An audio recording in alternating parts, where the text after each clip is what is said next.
सोलापूर महानगरपालिका निवडणुकीत सोलापूरकर जनतेने भाजपवर दाखवलेल्या अपार विश्वासाचे प्रतीक म्हणजे भाजपच्या सर्व विजयी नगरसेवकांचा दणदणीत विजय।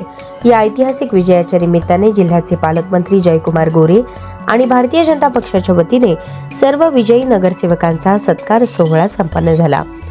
पालकमंत्री जयकुमार गोरे यांनी हा विजय केवळ राजकीय यश नसून प्रामाणिक कार्य, जनसेवा आणि विकासाभिमुख नेतृत्वाला मिळालेला स्पष्ट जनादेश असून काम करणाऱ्यांच्या पाठीशी जनता उभी आहे हे पुन्हा एकदा सिद्ध झाल्याचे सांगताना यापुढील काळात सदैव जनसेवेसाठी तत्पर राहण्याचे आवाहन केले। यावेळी माजी मंत्री सुभाष बापू देशमुख, आमदार सचिनदादा कल्याण शेट्टी, शहराध्यक्ष रोहिणीताई तडवळकर, जिल्हाध्यक्ष शशिकांत नाना चव्हाण, मनीष भैया देशमुख, डॉक्टर शिवराज सरतापे, सुधाताई अळलीमोरे आदी उपस्थित होते। सर्व विजयी नगरसेवकांचे हार्दिक अभिनंदन आणि शुभेच्छा।